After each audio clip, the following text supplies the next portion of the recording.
नाज़रीन, दो किस्म की औरतें होती हैं। एक वो औरत होती है जो थोड़े पर भी सब्र शुक्र करके अपने खामन के साथ गुजारा करती है।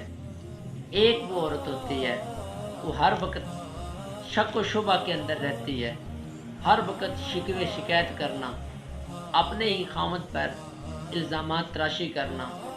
उस औरत का हाल ये होता है कि एक लतीफ़ा मैं आपके सामने पेश करने जा रहा हूँ। एक आदमी, उसने कहा अपनी बेगम को कि मेरी बेगम, मैं आपके साथ 100 साल गुजारना चाहता हूँ और मैं आपके साथ ही 100 साल गुजार दूँगा।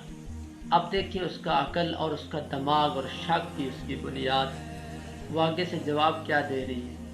वो कहती है कि 100 साल के बाद कहाँ मुँह मारने का इरादा है।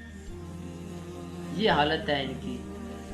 तो ये छोटी छोटी बातें होती हैं जिनकी वजह से इनका काम क्या होता है, बात का पतंगड़ बना के अपना घर उजाड़ के बैठ जाते हैं और शिकवे शिकायत करके झूठे इल्ज़ामात लगा के अपना घर ख़राब कर देते हैं। तो यही मैं दावत दूंगा अपनी बहनों से कि ये वाले काम जो हैं, अगर आपकी शादी हो चुकी है, आप अपने खामद के घर पहुंच चुकी हैं, तो उसको इतना खुश रखें, इतना खुश रखें, वो कह रहे मैं नहीं छोड़, वो आपको छोड़े ही ना, ठीक है, कभी भी आपको कहीं जाने ना दे। वो मजबूर हो जाए अगर आप जाएं तो।